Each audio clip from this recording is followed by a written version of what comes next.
Something happened to certain American towns about 50 years ago. An interstate got rerouted, a resort chain picked somewhere flashier, a factory shut down and nobody replaced it, and the town just stayed. The same lake, the same quiet streets, the same price tags the rest of the country left behind. That's the setup for every single place in this video. 15 lake towns scattered across the US, from the Arkansas Ozarks to the edge of the Minnesota wilderness, where the water is still clean, the land is still cheap, and you can actually build an off-grid life without spending your retirement savings just getting started. We're talking median home prices under $50,000 in one town, property taxes under $1,000 a year, counties where you can build however you want because nobody ever wrote a rule against it. Some of these towns have world-class fishing, some have hospitals, some have almost nothing. And that's precisely the point for the people moving there. All 15 share the same story. The mainstream went one way, and these places quietly became something rare, affordable, independent, overlooked. If prices keep trending the direction they're moving in a few of these towns, that window won't stay open much longer. Here are 15 forgotten US lake towns you can live off-grid for almost free. Bull Shoals, Arkansas.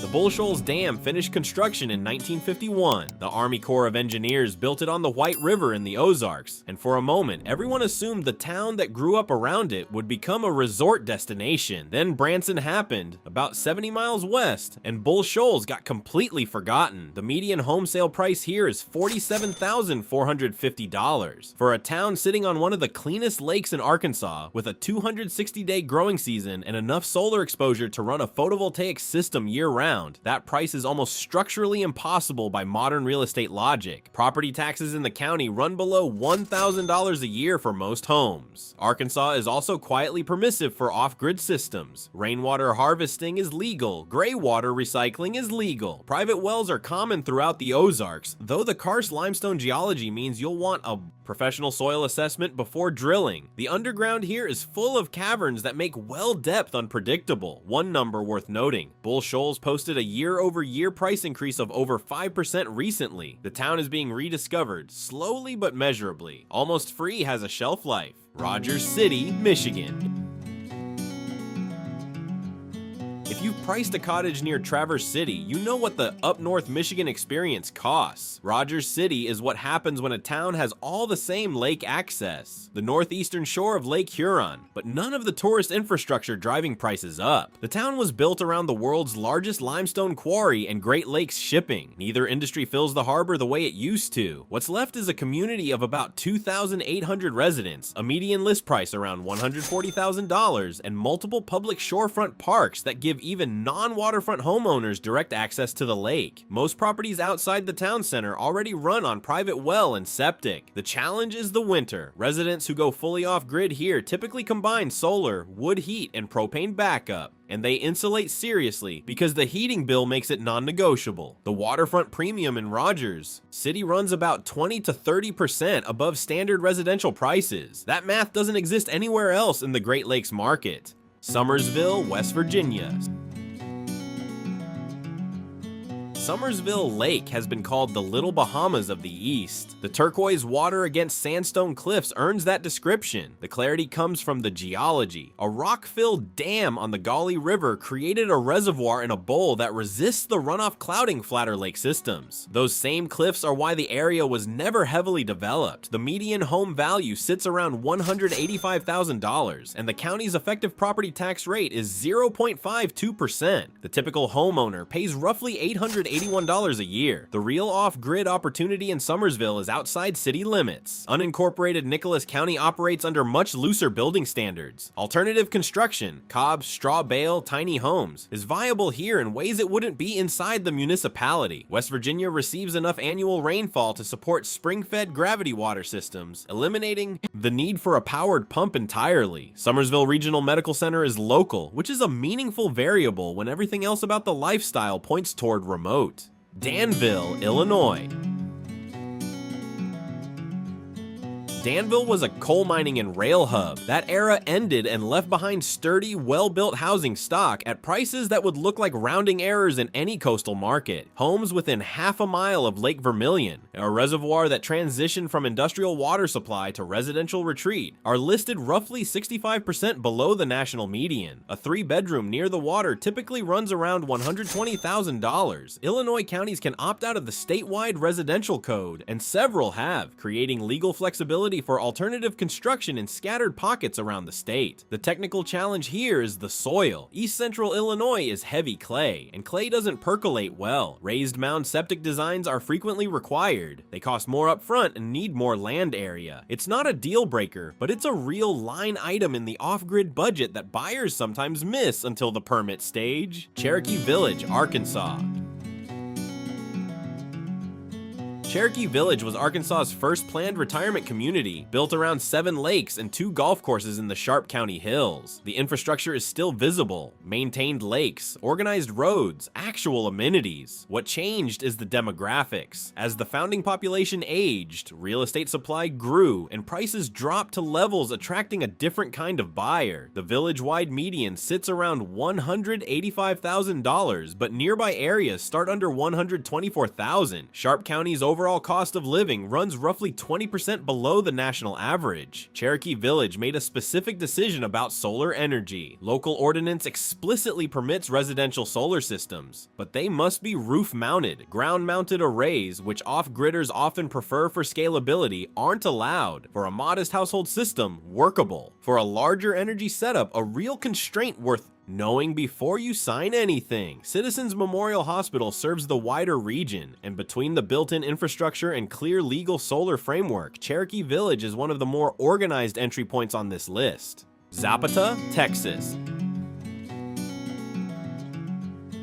Almost everything about Zapata runs opposite to the upper Midwest towns. Where Rogers City demands multi-fuel heating systems to survive winter, Zapata sits on the US-Mexico border with peak sun hours averaging 5.5 per day, nearly double the Great Lakes region. The solar math here is generous in a way that dramatically lowers off-grid setup costs. Falcon Lake on the Rio Grande is a significant reservoir in an otherwise arid landscape. The median home value runs around $123,900. Texas has no state income tax, and its approach to rural governance is minimal. Fewer regulatory hurdles for off-grid systems than almost anywhere else on this list. The trade-off is water. The desert creates a dependency on Falcon Lake that isn't present in wetter regions, and drought conditions can make that dependency precarious. Off-grid water systems here need serious storage capacity and filtration infrastructure. Evaporative cooling and xeriscaping aren't upgrade options. They're basic design requirements for long-term comfort in this climate. Bemidji, Minnesota. Bemidji holds a geographic distinction that sounds minor until you look at a map. It is the first city on the Mississippi River. The town sits inside a radius containing more than 400 lakes, and the average home value is around $212,000. The monthly cost of living estimate's around $2,884. Sanford Health operates a regional facility here, which matters when healthcare access factors into a retirement decision. Minnesota's northern rural counties maintain minimal legal restrictions on alternative dwellings. Freshwater is abundant. Timber on private parcels can cover a meaningful portion of winter heating at near zero cost for those willing to do the labor. What can't be minimized is the winter itself. Temperatures regularly drop well below zero. An off-grid setup relying solely on solar will run into serious trouble by November. The realistic model is wood heat as the primary source, solar for electricity, and propane backup for the coldest stretches. People who live off-grid in northern Minnesota don't describe it as romantic. They describe it as a set of skills you either develop or you don't. Eufaula, Alabama. Tourism found Alabama's Gulf Coast and essentially stopped there. Eufaula, sitting inland on the 45,000-acre Lake Eufaula, got bypassed entirely. The result is a town with some of the most intact antebellum architecture in the South, a genuinely slow pace of life, and property tax rates among the lowest in the United States, an effective rate of approximately 0.4%. The average home value is around $164,000. Raw waterfront parcels can be found starting around $75,000. the kind of blank canvas an off-grid build actually requires. Alabama is one of the few states where a significant number of counties have never adopted residential building codes. The counterweight is the climate. Heat, humidity, and storm risk from both hurricanes and tornadoes require designs built around passive cooling and high wind load standards. A structure that isn't engineered for those conditions won't last, regardless of how affordable the land was. Greenville, Maine. Moosehead Lake is the largest freshwater body in Maine and the largest mountain lake in the eastern United States. Greenville sits at its southern tip. The town is genuinely remote, not in a marketing sense, but in a practical one. Services are limited. The pace follows the seasons of the forest. Off-grid parcels in the area can be found for around $64,500. Maine's mandatory Shoreland Zoning Act applies to all structures within 250 feet of the lake. Minimum lot sizes, 200-foot shore frontage, 100-foot setbacks, and a 35-foot height limit. Compliance isn't optional. What that framework preserves is significant. The lake stays clean, the shoreline stays undeveloped. Timber on private parcels covers heating for those willing to do the work. Long summer days produce strong solar output, but short winter days require a larger battery bank, and often a small wind turbine, to maintain power. Through January, Greenville is not the right fit for someone who needs convenience nearby. For someone who doesn't, it's hard to beat. Sandpoint, Idaho. Lake Pend Oreille is one of the deepest lakes in the United States, and the Selkirk Mountains frame it on the north. Sandpoint sits on the lake's northern shore and has developed a quiet reputation as an outdoor destination, but it remains obscure compared to better-known Rocky Mountain resort towns. 3 to 4 bedroom homes run between $300,000 and $750,000, the highest price range on this list. That reflects the quality of the land rather than a conventional deal. Idaho's property rights culture is strong, and its rainwater collection laws are among the most permissive in the western U.S. The growing season runs about 120 days, which limits but doesn't eliminate agricultural self-sufficiency. For someone whose priority is quality of environment over minimum cost of entry, Sandpoint offers something that's genuinely hard to find in the Rockies at any price point. Dunkirk, New York. Dunkirk was built by coal and lumber. The harbor still stands. The lighthouse still stands. The Victorian-era architecture is mostly intact, and the median homeless price is $122,750. Rare for a northeast lakefront community with public beach parks and a working harbor on Lake Erie. New York's property tax structure is the variable that requires careful budgeting. The sticker price is low, but annual carry costs in New York tend to run higher than in southern or midwestern towns on this list. For a retiree on a fixed income, that gap needs to be accounted for before the purchase, not after. The maritime culture here has historically produced practical, self-reliant residents, a disposition that carries naturally into off-grid energy and utility management. Ely, Minnesota. Ely sits at the edge of the Boundary Waters Canoe Area wilderness. The town has about 3,000 residents. The median home value runs around $267,000, and the monthly cost of living comes in at approximately $3,383. Neither of those numbers is really the point of Ely. The point is what surrounds it. The Boundary Waters provides access to hunting, fishing, and foraging that essentially doesn't exist anywhere else in the continental United States. The community built around that access is coherent and skilled, known for sled dog culture and a practical winter resilience built over generations. Off-grid living in Ely is defined by one engineering reality. The temperature difference between indoors and outdoors in a Minnesota winter can exceed 80 degrees Fahrenheit. High-performance insulation isn't a preference here. It's the foundation everything else is built on. Sutton, West Virginia.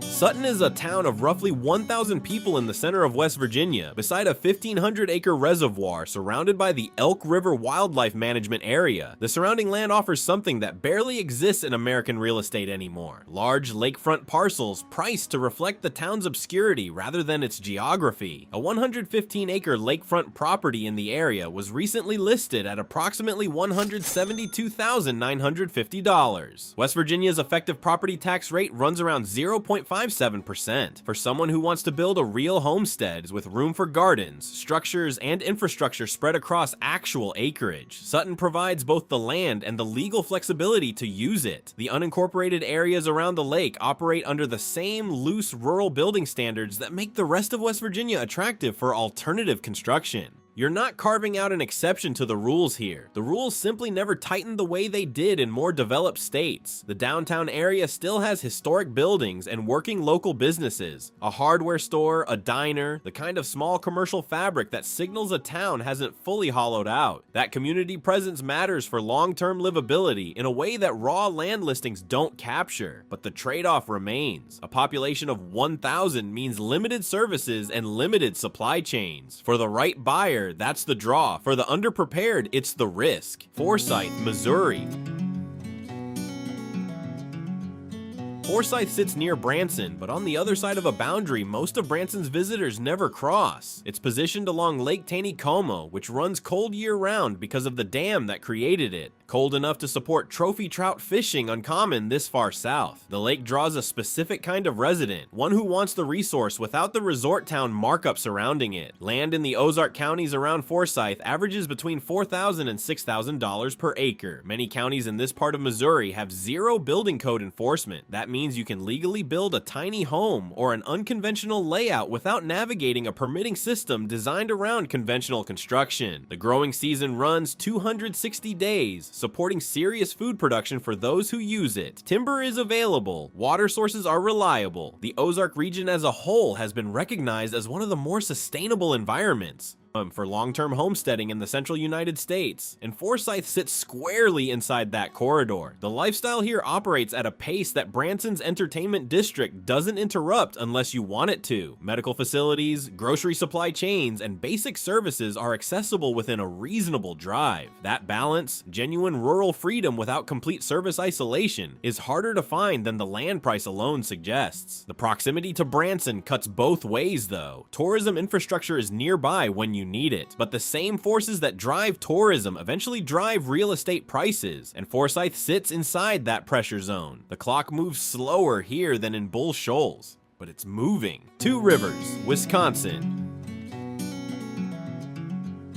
Two Rivers earned its nickname Cool City practically rather than metaphorically. Lake Michigan moderates summer temperatures, keeping the town meaningfully cooler than inland areas at the same latitude. The median homeless price is $139,900, and a typical monthly mortgage runs around $900 to $1,000. The town itself is well developed. Lake access, community infrastructure, local amenities are already in place. That's both the appeal and the limitation. The deeper off-grid opportunity exists in the surrounding areas rather than inside town limits, which means buyers need to look beyond the downtown core to find the right land. It also means the transition into a more self-sufficient lifestyle can happen gradually rather than all at once, which suits a certain kind of buyer better than the full remote approach required by somewhere like Greenville or Ely. Wisconsin's agricultural heritage is the hidden asset here. The surrounding region has generations of farming knowledge embedded in its local economy. Seeds, livestock, practical expertise, and supply chains built around food production rather than tourism or real estate. Feed stores, farmers markets, and working farms are part of the everyday fabric. For someone transitioning to a more self-sufficient lifestyle, that existing knowledge base is worth something that doesn't show up anywhere in the listing price. You're not building from scratch in an unfamiliar landscape. You're stepping into a culture that already knows how to do what you're trying to learn. These 15 towns aren't connected by a marketing trend. They're connected by something that happened to them. A bypass, a shutdown, an industry that moved on. That history is the direct cause of the prices being what they are today. The neglect was accidental. The affordability it created is real. What's worth sitting with is the range. The cheapest entry point on this list, Bull Shoals at under $50,000, comes with Arkansas's no-code flexibility and a long growing season, but the price is already climbing. The most expensive expensive Sandpoint, Idaho costs several times more, but delivers a quality of land and legal framework for self-sufficiency that's nearly impossible to find elsewhere in the Mountain West. Between those two poles, the other 13 towns each carry their own version of the same trade-off. Lower cost paired with a harder climate, or better amenities paired with stricter regulations, or more freedom paired with more isolation. None of them are perfect. All of them are real, and the gap between what these places cost and what comparable land costs almost anywhere else in the country is not a permanent feature of the market. It's a window that opened because of history and closes as people start paying attention. A few of these towns are already in motion. Others are still priced as if nobody has looked twice. The difference between those two categories is where the actual decision lives. Whether you're planning for retirement, evaluating land, or simply working out what a different kind of life would realistically cost. The water in these places is still clean. The land is still available. And in most of them, the numbers still work in a way they stopped working in most of America a long time ago.